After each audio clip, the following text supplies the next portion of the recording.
Hi అండి. అందరికీ నమస్కారం. Welcome to my channel. ఈ వీడియోలో ఏపీలో 11,00,000 ఉద్యోగుల జీవితాలపై కీలక నిర్ణయం. పూర్తి సమాచారాన్ని ఈ వీడియోలో తెలుసుకుందాము. వీడియో అయితే ఎక్కడ కానీ స్కిప్ చేయకుండా ఎండ్ వరకు చూసి ఇన్నప్పుడే ఇన్ఫర్మేషన్ పూర్తిగా అర్థమవుతుంది.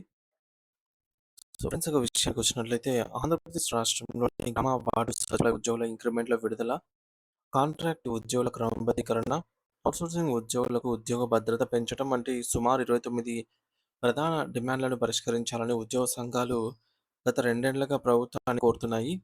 గతేడాది అక్టోబర్ 18వ తేదీన స్వయంగా ముఖ్యమంత్రి గారు ఉద్యోగ సంఘాలతో సమావేశమై ఆర్థిక సమస్యల పరిష్కారానికి కొంత సమయం కావాలనేదే కోరారు. ఆ మాటపై నమ్మకంతో ఉద్యోగులంతా ఏడాది కాలంగా ఎంతో ఓపికగా ఎదురుచూశారు. అయితే ప్రభుత్వం నుంచి ఎటువంటి స్పందన లేకపోవడంతో జూన్ 7వ తేదీన రాష్ట్ర కార్యవర్గ సమావేశం నిర్వహించి ఉద్యమానికి పిలుపునిచ్చారు. జిల్లాల పర్యటనకు సిద్ధమవుతూ ఉన్నటువంటి తరుణంలో మంత్రులు స్వయంగా ఫోన్ చేసి ముఖ్యమంత్రి సమస్యల పట్ల సానుకూలంగా ఉన్నారని, ఉద్యమాలకు వెళితే పరిష్కారం జటిలమవుతుందని వాదించడంతో మంత్రుల మాటను గౌరవించి ఉద్యోగ సంఘాలు వెనక్కి తగ్గాయి. కానీ జూలై 22న మంత్రులు మరియు ఉన్నత అధికారులతో జరిగినటువంటి జాయింట్ స్టాఫ్ కౌన్సిల్ సమావేశం జరిగి నెల రోజులు గడిచినా ప్రభుత్వం నుంచి నేటికి ఎటువంటి అధికారిక ప్రకటన వెలువడలేదు. 5 గంటల పాటు సుదీర్ఘంగా చర్చలు జరిగినప్పటికీ తీసుకున్న నిర్ణయాలను కనీసం కమ్యూనికేట్ చేయకపోవడం దారుణమని ఉద్యోగ సంఘాల నాయకులు ఆవేదన వ్యక్తం చేస్తూ ఉన్నారు. ప్రభుత్వ మాటలను నమ్మి ఉద్యమాన్ని వాయిదా వేయడం వల్ల సాధారణ ఉద్యోగుల దృష్టిలో సంఘం నాయకులు దోషుగా, ప్రభుత్వానికి తొత్తులుగా ముద్రపడే పరిస్థితి ఏర్పడింది. ప్రభుత్వం వెంటనే స్పందించి ఉద్యోగులకు రావాల్సిన సుమారు 40,000 నుంచి 50,000 కోట్ల రూపాయల బకాయిలపై స్పష్టమైన రోడ్ మ్యాప్‌ను ప్రకటించాలని వారు డిమాండ్ చేస్తున్నారు. తెలంగాణ ఉద్యోగులతో పోలిస్తే ఆంధ్ర ఉద్యోగులు తీవ్ర ఆర్థిక వివక్షకు గురవుతున్నారని నాయకులు గణాంకాలతో సహా వివరిస్తూ ఉన్నారు.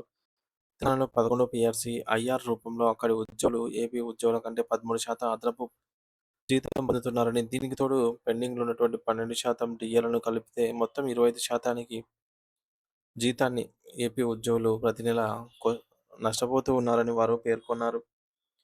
లక్షలాది రూపాయల జీతం రావాల్సిన చోట కేవలం 70,000 మాత్రమే పొందుతున్నారని, సగటున 4-10 లక్షల రూపాయల వరకు ప్రభుత్వం ప్రతి ఉద్యోగికి బకాయిలు పడింది అని తెలిపారు.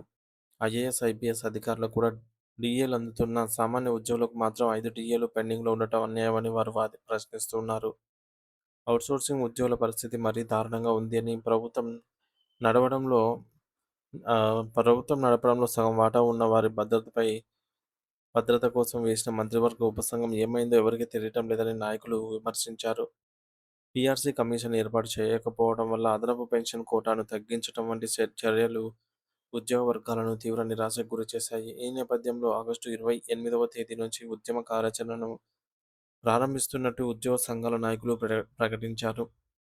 ప్రభుత్వం ఈలోపే స్పందించి తగిన చర్యలు తీసుకోవాలని, లేని పక్షంలో తాము రాజీ లేని పోరాటానికి సిద్ధమవుతున్నామని స్పష్టం చేశారు. ఏపీ జేఏసీ, ఎన్జీఓ మరియు ఇతర ఉద్యోగ సచివాలయ అసోసియేషన్ వంటి ఇతర సంఘాలను కూడా ఈ పోరాటంలో అన్ని కలిసి రావాలని, ఐక్యంగా ఉద్యమించి ఉద్యోగుల హక్కులను కాపాడుకుందామని వారు పిలుపునిచ్చారు. తరచుగా ఉద్యమాన్ని వాయిదా వేస్తూ వెళ్ళటం వల్ల ఉద్యోగ వర్గాల్లో నమ్మకం పోతోందని, ఇక వేచి చూసే సమయం లేదని అయితే వారు తేల్చి చెప్పారు.